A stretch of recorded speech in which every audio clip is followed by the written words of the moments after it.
तो आइए आज के क्लास में हम लोग पाठ 1 बातचीत क्लास 12 हिंदी बिहार बोर्ड दिगंत भाग 2 का प्रश्न उत्तर। टोटल इस चैप्टर में 6 प्रश्न हैं।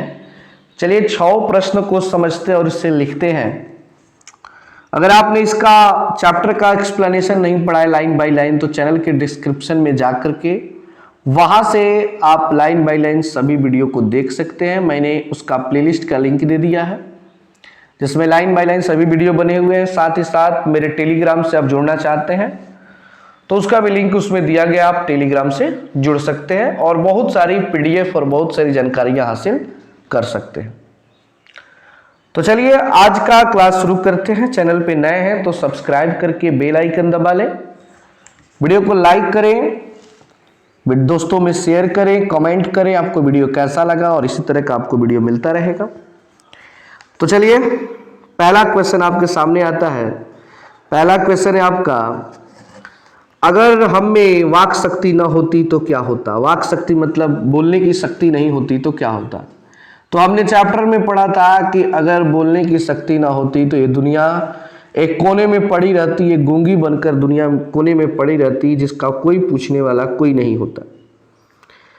अगर हम में वाक शक्ति ना होती तो यह समस्त सृष्टि गूंगी प्रतीत होगी, क्योंकि सबको ही गूंगा लगता है, सबको ही लगता है कि बौक है।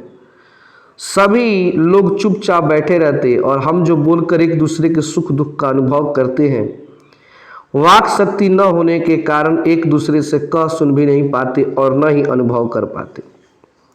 यानी कि अगर बोलने की ताकत आज हमारे अंदर नहीं होती तो हम अपने मन की फीलिंग्स को, चाहे वो सुख का हो या दुख का हो, किसी भी फीलिंग्स को किसी के सामने शेयर नहीं कर पाते और अंदर ही अंदर घुट घुट कर जीते।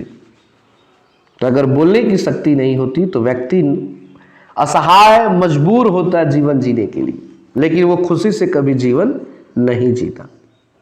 तो ये इसको आप स्क्रीनशॉट इसका ले सकते हैं। चलिए अब 2 नंबर क्वेश्चन है, बातचीत के संबंध में वेन जॉनसन और एडिसन के क्या विचार है। मतलब कि बातचीत के बारे में वेन जॉनसन ने क्या कहा और एडिसन ने क्या कहा। तो बातचीत के संबंध में वेन जॉनसन का मत है कि बोलने से ही मनुष्य के सही रूप का साक्षात्कार होता है। मतलब कि जब तक आदमी बोलेगा नहीं तब तक उसके अंदर क्या है ये कभी पता ही नहीं चल पाएगा, यह बहुत ही उचित जान पड़ता है।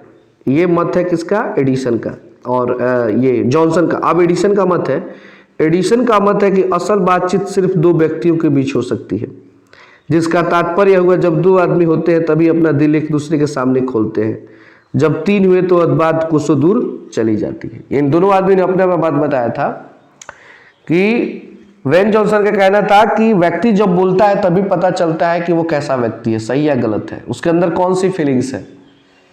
और एडिसन ने कहा कि जब 2 आदमी आपस में बात करते हैं तभी अपने दिल की बात करते हैं, तीसरा हुआ तो अपने दिल की बात नहीं खोलेंगे बल्कि कोई और बात करके बात को टालने की कोशिश करेंगे।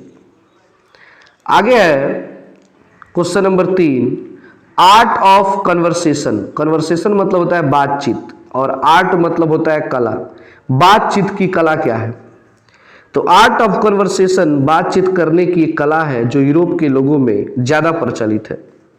आर्ट ऑफ कन्वर्सेशन मनुष्य के द्वारा आपस में बातचीत करने की उत्तम कला है, जिसके द्वारा मनुष्य बातचीत को हमेशा आनंदमय बनाए रखता है।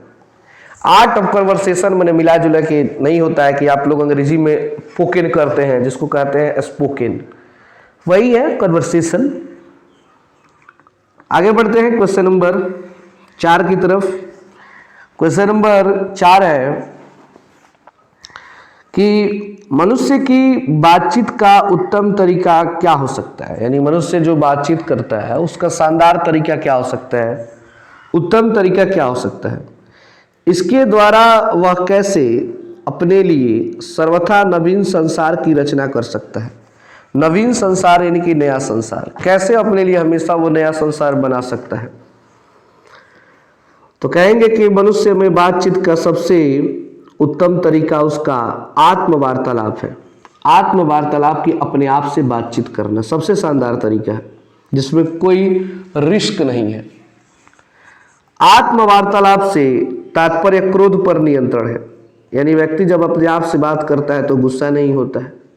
कभी कभी क्या होता है कि जब हम दूसरों से बातचीत करते हैं तो कभी कभी झगड़ा पे उतर जाते हैं, झगड़ा कर लेते हैं।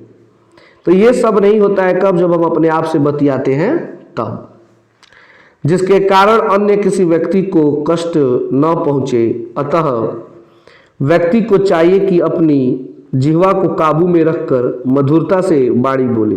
यानी हर व्यक्ति को ये कोशिश करनी चाहिए कि आप जो कुछ भी बोल रहे हैं उसमें मधुरता हो, उसमें कोमलता हो। ये नहीं कि लड़ाई झगड़ा हो, मारा पीटी हो, पटका पटकी हो, जिससे न किसी से कटुता रहेगी न बैर। इससे दुनिया खूबसूरत हो जाएगी। मनुष्य के बातचीत करने का यही सबसे उत्तम तरीका है। तो सबसे शानदार तरीका है, अगर किसी से झगड़ा वगड़ा नहीं करना है तो बस वही कीजिए कि अपने आप से बातचीत कीजिए, आपका कभी किसी के साथ कोई लफड़ा ही नहीं होगा। आगे है क्वेश्चन नंबर 5, व्याख्या करें।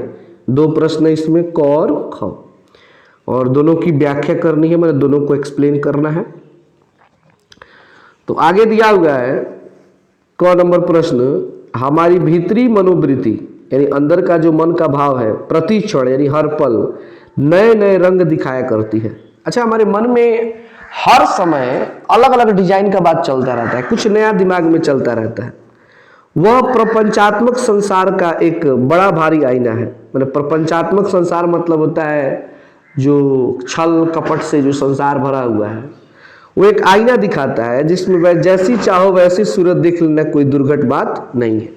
यानी व्यक्ति जैसा सोच का होता है, जिस तरह का होता है, उसी टाइप का व्यवहार करता है, उसी टाइप से रहता भी है।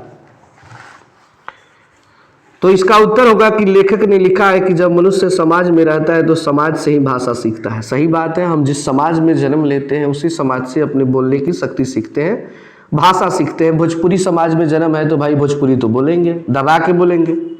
भाषा उसके विचार अभिव्यक्ति का माध्यम बन जाती है।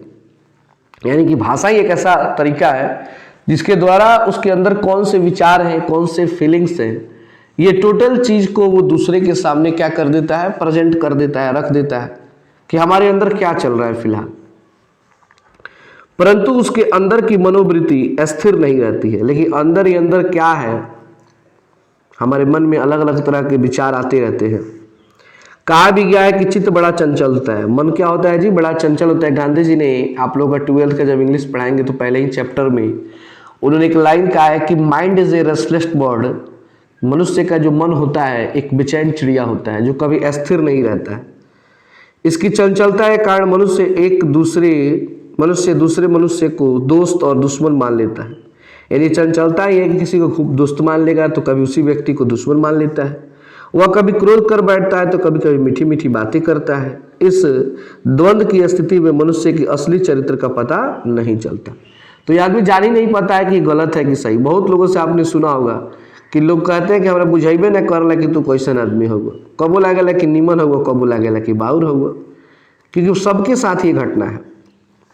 ख नंबर है, सच है जब तक मनुष्य बोलता नहीं तब तक उसका गुण दोष प्रकट नहीं होता। मनुष्य के मुख मतलब चुप रहने के कारण उसके चरित्र का कुछ पता नहीं चलता है, परंतु वह जैसे ही कुछ बोलता है उसकी वाणी के माध्यम से गुण दोष प्रकट होने लगते हैं। जब दो आदमी साथ साथ बातचीत करते हैं तो दोनों अपने दिल एक दूसरे के सामने खोलते हैं। इस खुलेपन में किसी की शिकायत, किसी की अच्छाई, किसी की बुराई होती है और इससे व्यक्ति का गुण दोष का प्रकट हो जाता है। यानी कि ये बात किसने कहा था, तो ये बात कहा था वेन जॉनसन ने, कि व्यक्ति जब किसी के सामने कुछ बोलता है तभी पता चलता है कि व्यक्ति कैसा है। तो इसको आप स्क्रीनशॉट इसका भी ले लीजिए। और चलिए बढ़ते हैं आज के अंतिम प्रश्न की ओर। इस चैप्टर का अंतिम प्रश्न है 6 नंबर प्रश्न है, इस निबंध की क्या विशेषताएं हैं। यानी जो निबंध है इसकी क्या विशेषता है। तो कहेंगे इस निबंध यानी कि बातचीत के माध्यम से विद्वान निबंधकार ने बातचीत करने के लिए ईश्वर के द्वारा दी गई वाक शक्ति को अनमोल बताया है। यानी कि जो हम बोलते हैं ये भगवान ने हमें जो गिफ्ट दिया है ये अनमोल है, और कहा है कि मनुष्य इसी शक्ति के कारण पशुओं से अलग है। देखिए हमारे पास बोलने की कला है, लेकिन पशुओं के पास कहाँ बोलते हैं वो हमारे जैसे। जो व्यक्ति गूंगा है उससे पूछिए बोलने की कमी क्या होती है। कहा जाता है ना कि परसौती के दर्द बाजिन का जानी, मतलब एक बच्चे का जन्म होता है तो महिला को कितना दर्द होता है, कितना कष्ट सहती है, वो औरत क्या जानेगी जिसने कभी बच्चे को जन्म ही नहीं दिया है। तो कोई आवाज का वैल्यू क्या है ये वो व्यक्ति बताएगा जो गूंगा है, जिसको कभी आवाज के लिए कमी महसूस नहीं हुई, वो क्या बता सकता है। बढ़कर है निबंध में यह भी बताया गया है कि मनुष्य को अपने हृदय यानी मन पर काबू रखकर बोलना या बातचीत करना चाहिए। तो ये थे आपके चैप्टर के 6 महत्वपूर्ण प्रश्न उत्तर। उम्मीद है कि आप लोगों को अच्छी लगी होगी। अगर वीडियो अच्छा लगा है तो चैनल को सब्सक्राइब करके बेल आइकन दबाएं, वीडियो को लाइक करें, शेयर करें, कमेंट करें और फिर मिलेंगे इसके अगले पार्ट में और इसको समाप्त करेंगे इसके ऑब्जेक्टिव क्वेश्चन के साथ। तो धन्यवाद कि आपने इतना समय दिया मुझे।